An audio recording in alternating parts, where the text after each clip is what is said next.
Hey guys, in this video I'm going to be going over the best in slot gearing for rogues in phase 1 of TBC. I'll be going through each of the items slots individually, and there'll be a link to the description below of all of the different things that I cover. So each of the different items, and everything's pretty in-depth. Going through everything, assuming best in slot gems, right? Because this is going to be the BIS gearing video, and this is not going to be based on entry level pre-raid BIS gearing. I will have a video on that. So anytime you see an item, we're going to assume we're going to put the expensive gems in it, and that would affect what items are best. So let's start first with just an overview of what your best gear is going to be. In the head slot, you're going to be using the Netherblade Helm. You're pretty much always going to be using this item. It's actually not the best helmet, but you kind of, no matter what your configuration, you're probably going to use it for the 2-set, and the 2-set's pretty good.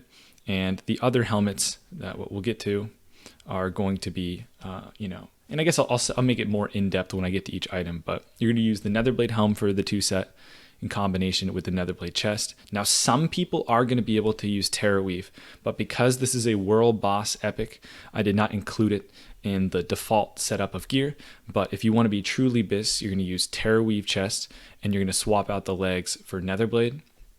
Likewise, there's also going to be a ring of reciprocity. This is going to be, again, from a world boss, really hard to get. Probably not going to be able to get it. Likewise with the weapons, Blink Strike is really close to Dragon Maul, but much harder to get. The Gladiator Quick Blade is slightly better than Latros, but again, much harder to get.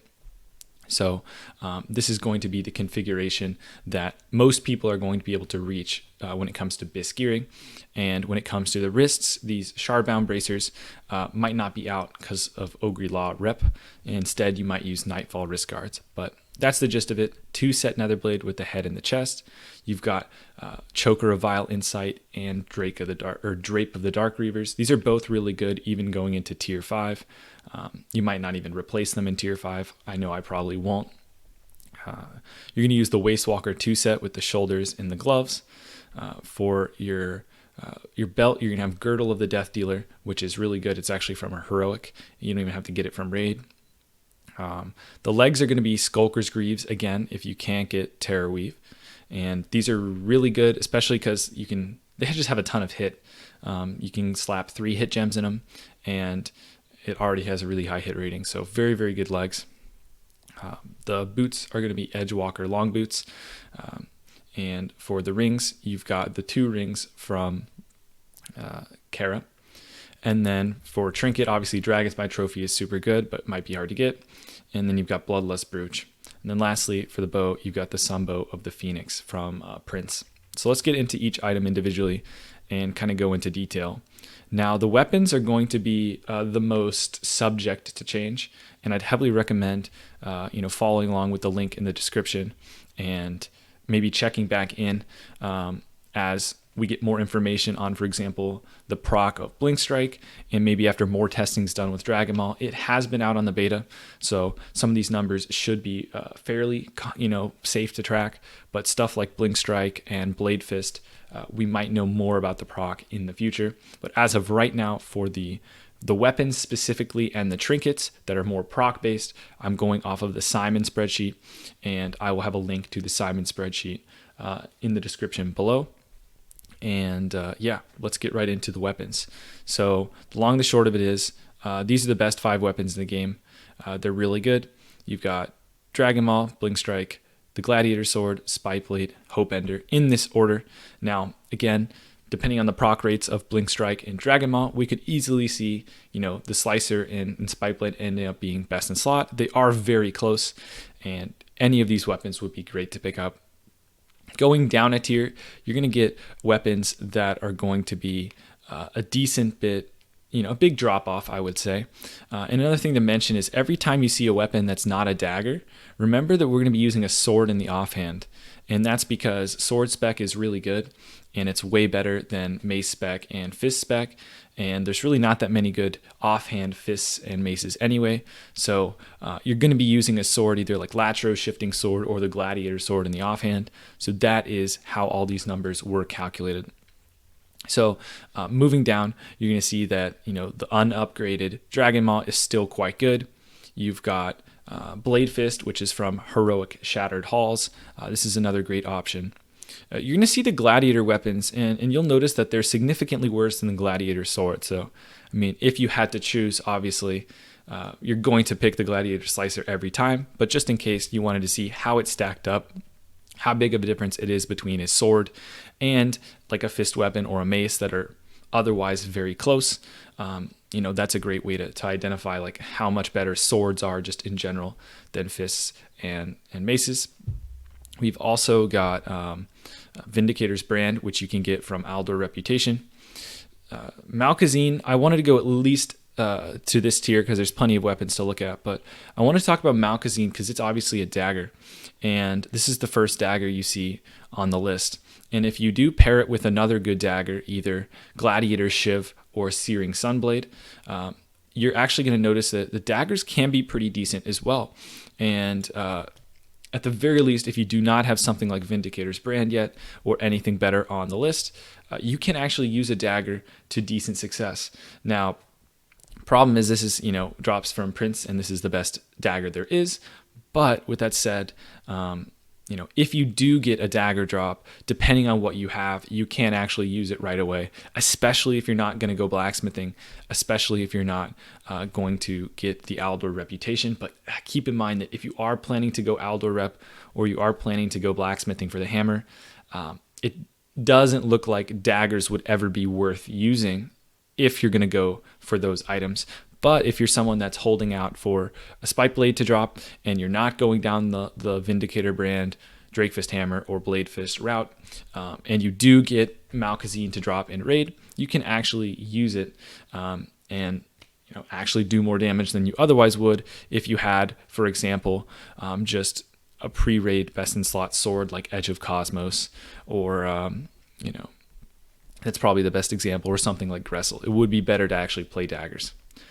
So that's the main stuff to cover. You can see Fool's Bane is still pretty good, but because again it's a mace, you can see significantly far behind Spike Blade, for example. So that's all I'll cover with the main hands. Over to the offhands. Again, it's not, you're going to see hardly any weapons here that are not swords or daggers, and the reason is, I mean, look how bad Gladiator's Bonecracker is. It's way down in this tier in terms of DPS. It's it's like almost 100 DPS less than just going with the Gladiator sword. And so, I mean, if you have to choose between the Gladiator Quickblade and the Gladiator, Fist, obviously you always get to choose because that's how arena rewards work. You're always going to pick the sword. And this just goes to show you, even with the best offhand in the game, phase 1 for mace, it's still really bad and not even close to like random blues that you can get for swords. So you really want to be using a sword in your offhand unless you're playing daggers. If you are playing daggers, it's kind of awkward to get the talents to play sword in the offhand. So you are just going to play 2 daggers.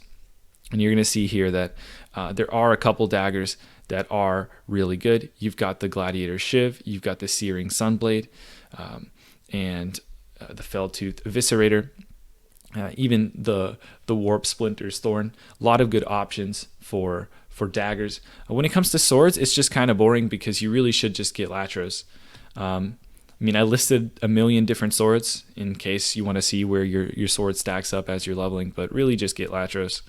But yeah, the takeaway here is that sword in the offhand is really the only way to go if you're not going to be playing daggers. And if you are playing daggers, there's some decent options. But yeah, basically just get Latros.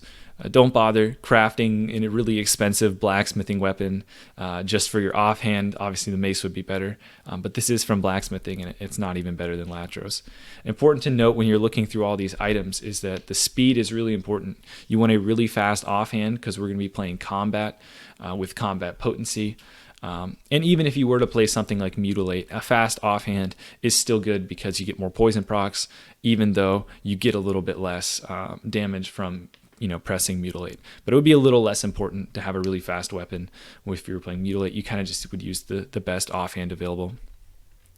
Next, I'll go to Trinkets because that's the next, I guess, more complicated thing to look at. I did all of the testing with one single trinket equipped. That way you didn't have, the main trinket influencing what the secondary trinket, how strong it was. And there's lots of different combinations that would interact differently. The big takeaway here is Dragonspine Trophy is insanely good. There's a lot of stuff that's like pretty close together. You have a lot of different options, and Dragonspine Trophy is just way better than everything else. So that's the big takeaway. Dragonspine Trophy is insane. When we go to trinkets, you've got Bloodlust Brooch, which comes from badges. You've got Mark of the Champion, which is from Naxxramas. Now, this is only going to be good, obviously, when you're fighting undeads and demons, but it is quite good if you are fighting them. You've got the Abacus of Violent Odds, which is surprisingly very good, and is going to be, for a lot of people, the go-to trinket that they're going to go. They're going to go with Abacus and Bloodlust Brooch for most situations. Even though they're double active, they actually end up doing slightly more damage than if you were to have like a passive secondary trinket, such as the Hourglass of the Unraveler. Now, it's important to note if you do have two active trinkets, so for example, if you are going to use Bloodlust Brooch, which most of you should, it comes from badges, your second trinket, if it is an active trinket, will be a little bit worse than represented in the list because you have two actives and you can't use them both at the exact same time. So what that would mean is, while Core of Arkelos is actually better than Hourglass of the Unraveler when it comes to just in a vacuum, in reality, if you have another on-use trinket, the Hourglass is going to pull slightly ahead. So Hourglass is another one that you're going to be using in combination with a lot of these on-use trinkets. Depending on how much armor the target has, Icon of Unyielding Courage can be really good from Shattered Halls, I believe. You've got another raid drop from Karazhan. Romulo's Poison Vial is also a good option. But you're going to see some active trinkets from Naxxramas still being pretty good, but you're not going to feel behind if you don't have these items, as you can just get the Abacus and Bloodlust Brooch and you're caught up. But if you do have something like Slayer's Crest, you can see it's not very far behind Bloodlust Brooch, and so you don't have to really bother getting that super early if you've got other things to use your badges on. But yeah, listed obviously more trinkets with the DPS numbers for you to check out, but that is it for the trinkets. Now we can start with ranged weapons. All of these ranged weapons are very close together at the top. Sun Fury Bow of the Phoenix is from Prince, and it is the best one. It's particularly good because it does not have hit. And this is something I'm going to be talking about kind of from this point on in the video, is that when we're looking at gear, the best stat for a rogue is going to be hit. And that's because a lot of your damage comes from auto attacks. Slice and Dice increases your auto attack damage. You also have, obviously, combat potency. If you hit more auto attacks, you're going to get more combat potency procs, which is really good. So hit is your best stat.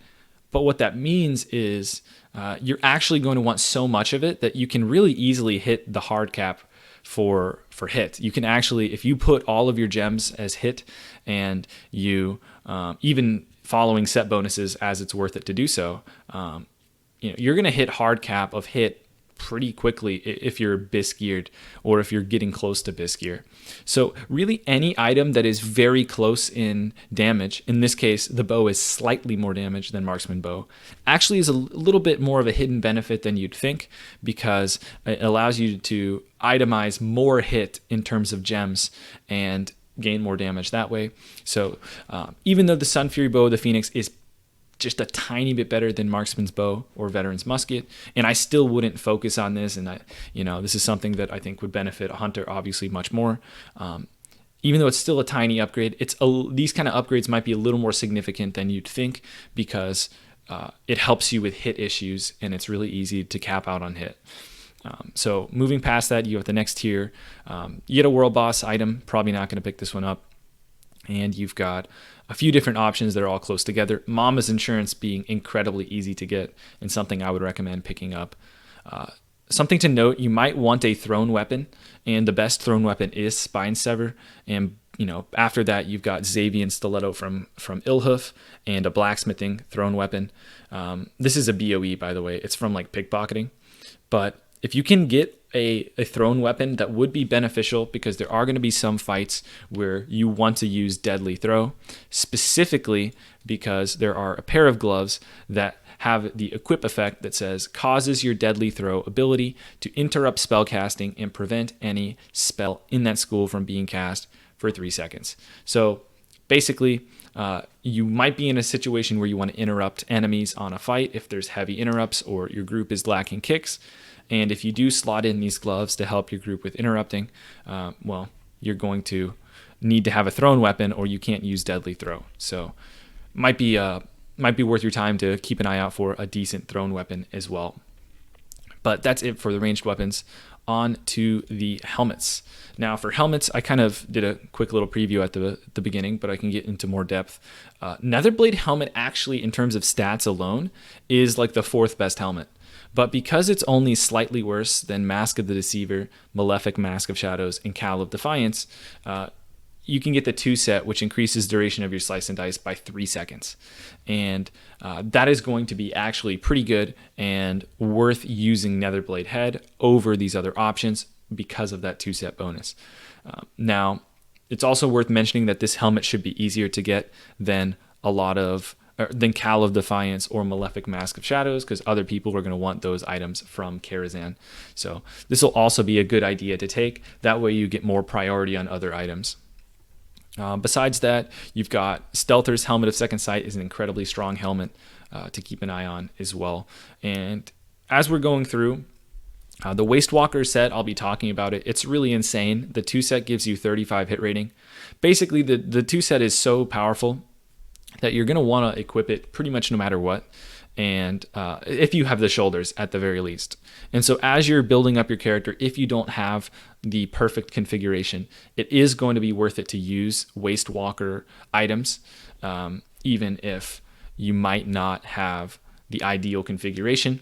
So you could run like head and shoulders, and that would actually be really good and would actually be, slightly, but it would actually be the best setup. Keep in mind that because it has a meta socket, you would have to shell out for a meta socket on the helmet slot. So if you did want to use the Wastewalker helm to try and fill your Wastewalker requirement, you're probably going to have to put a meta gem in it, which is going to be expensive and you might not want to do, considering it wouldn't be a long-term helmet.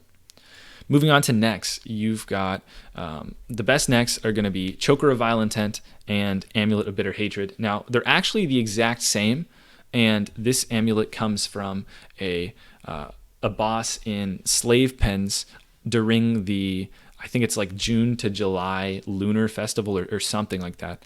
But it's a special event. I don't know when this is going to happen. Technically speaking, it could be Phase 1 of TBC Classic for all I know. So maybe it'll be out right away.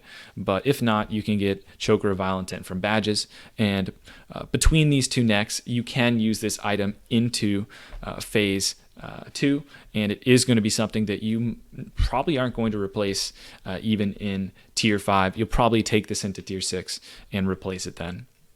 Also to note, you can get the Worgen Claw necklace. It is worse, and it is from Karazhan, so you're probably best letting another class get this, since you can just get Choker of Vile Intent with badges, but that is another option that is very close. Behind that, you've got a decent blue necklace and bone chain necklace, and a bunch of different blue necklaces that are a decent bit worse, but still decent options. And I listed some more, obviously, in the next slot as well. Now, over on shoulders, the best pair of shoulders is going to be Wastewalker shoulders. They're insane for the 2 set bonus. And for some reason, this item is individually incredibly powerful too. If you look at them side by side, I mean, Wastewalker shoulders is on par with Netherblade shoulders even without the set bonus. So individually, the item is quite strong. And with the set bonus, it is amazing. So you want to always use Wastewalker shoulders in the Wastewalker set. I would not ask for the bladed shoulder pads or Netherblade or anything in raid. I would just be content with my Wastewalker shoulders and keep that 2 set going. Also important to note, Expedition Scout's shoulders are insanely good too. So if you're having trouble getting the Wastewalker shoulders to drop, even though it would be important to get because it's really good, the Expedition shoulders are actually insanely good, and you can get them from a guaranteed quest.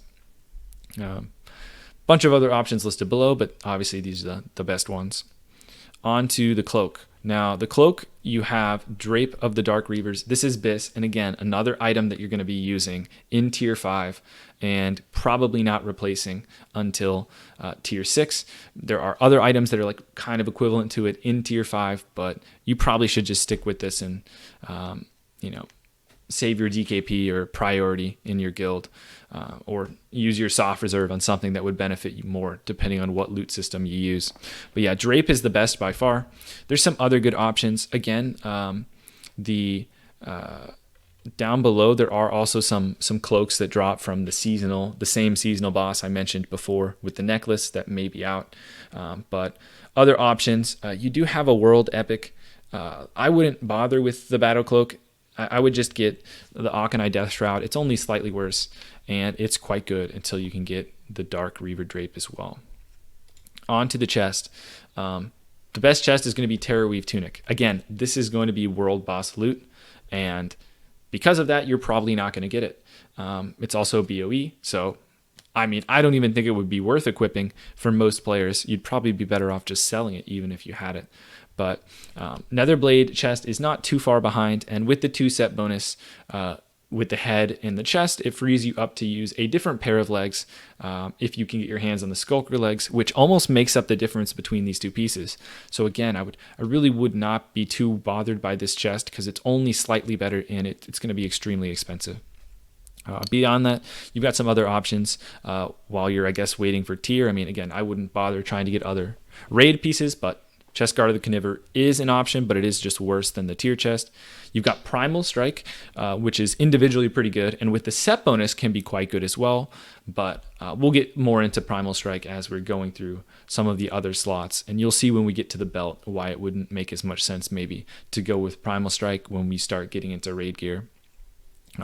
Obviously, a bunch of other chests you can use as well further down the list. Now onto the wrists. You're going to see here we've got 3 different options. We've got the Shardbound Bracers. These are going to be the best if Ogre Law is out. If Ogre Law is not out, you're going to use Nightfall Wrists, which are only slightly worse. And again, I wouldn't sweat getting the Shardbound Bracers, not a high priority. Eventually, if you get Ogre Law Exalted, you got a small little upgrade. If you never get it, who cares? It's not a big deal.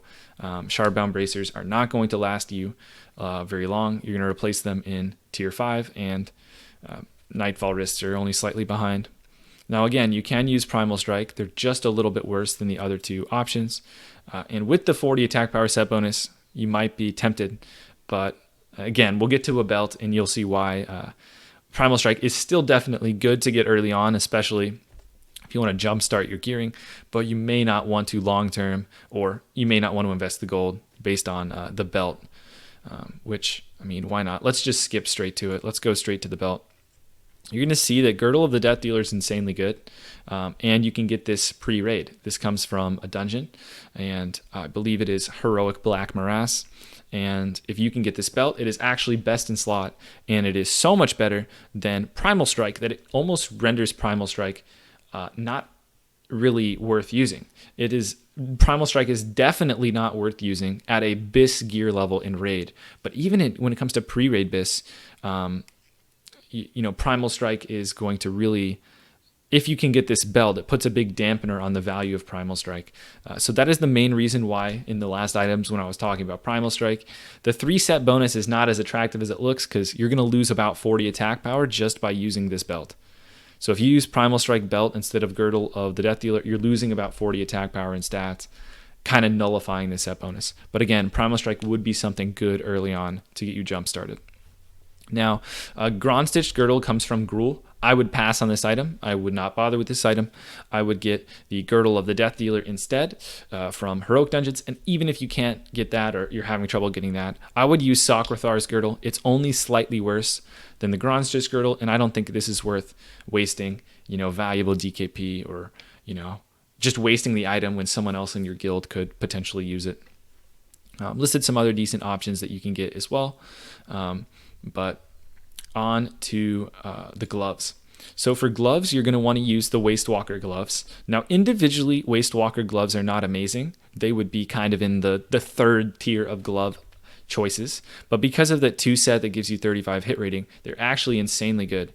So they become the best in slot glove with the 2 set, and you should be using them because if you don't have the 2 set, well, you're missing out on a lot of damage, and it's something you can get from dungeons. So, but if for whatever reason, hypothetically, we're in tier 6 content and you for some reason have amazing gear in every slot but your gloves, and you wanted to know the next best options, grips of deafness are really good. Again, I wouldn't bother taking these because you've got a better blue, and a lot of classes are really going to want these, but this is a relatively rare trash drop from Karazhan that is really good.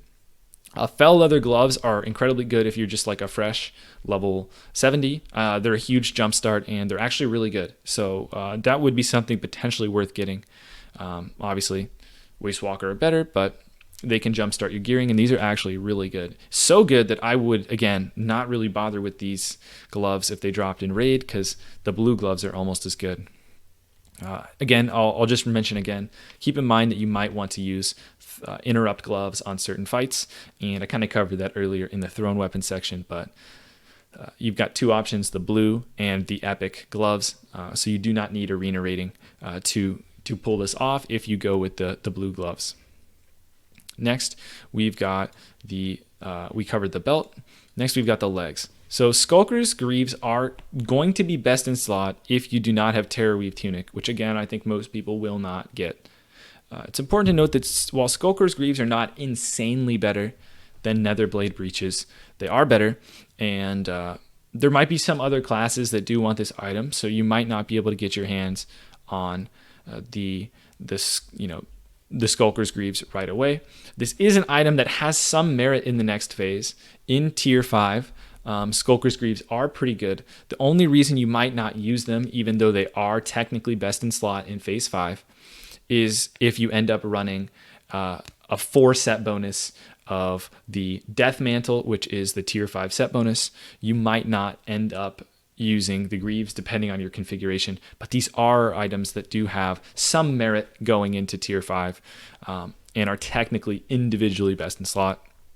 So if you can get your hands on these, they're also good in PvP in terms of just a raw DPS piece because of how insanely strong they are, and some people do use these in PvP, so something to point out.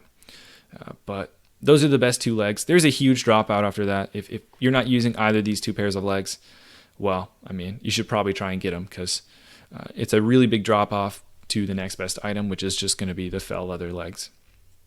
Next, we've got boots. Your BIS boots are going to be Edgewalker long boots. The fell leather boots are also pretty good as well, but you're going to add for the Edgewalker long boots if you can get them. There's some other options and stuff. Master's Treads are pretty good. If you're someone into PvP, you could try and pick these up because they're good in PvP as well. You can use them as a temporary placeholder. I mean, I guess until you get the long boots, you could have just gotten fell leather too, which are also BOE, but they're pretty good. And then lastly, we're on to the rings, the final item slot to cover. The best ring is going to be Ring of Reciprocity, and it is a BOE ring that drops from a world boss. So again, you're probably not going to get this, and if you get it, you should probably sell it because these items are not too far behind. So for most people, your rings are going to be Ring of 1,000 Marks and Garona's Signet Ring. If you can't get your hands on these, because a lot of DPS are probably going to want them, there's also good options in Ring of the Overseer, Shafar's Band of Brutality, although this is really hard to get. You also have the Karazhan ring, which kind of works like the Brood ring did in Classic, where as you're doing more Karazhan and you're completing a quest chain, you can keep improving a ring. So make sure if you see some like useless Violet Signet quest as you're doing Karazhan, don't accept the wrong ring. Make sure to get the ring with hit and attack power on it because it will get upgraded and you can use it. Some more other options, you might be familiar with Shapeshifter Signet. Another version of the Violet Signet that is a lower upgrade is also going to be pretty good. This ring I wouldn't probably stress too much about in rating because it is from Magtheridon and it's from the drop that is guaranteed every time where you turn it in and you get a quest reward, kind of similar to like an Onyxia head or a Nefarian head. but I wouldn't bother with this one because other classes can get a lot more, and it's not really that good for PvE. Can be good in PvP though. Next, we've got the Slayer's Mark of Redemption and Kaelin's Signet, and these are both quest items that you can get. Band of Anguish, I believe, is another quest item. So a few good quest rings you can get to tide you over, but that is it for all the gear. Again, if you're curious about gemming, I will probably do a video very shortly here on gemming. I will also be doing in the coming days a video on gearing for the easy to get items in the slots, because obviously this is a full best in slot list. We're including things like gladiator weapons, which are going to be hard to get behind a rating requirement in arena, and expensive profession items. So in the next video, you're going to be seeing kind of the cheap way to gear up really quickly, and there's a lot of great options for gearing up your rogue really fast. So check that video out. Thanks for watching, guys. Let me know what you think on a lot of the gearing items. Is there any slots that you think, or any items you think I overlooked, or slots that you think you would value some of the items different? Let me know, guys. Thanks for watching, and I will see you next time.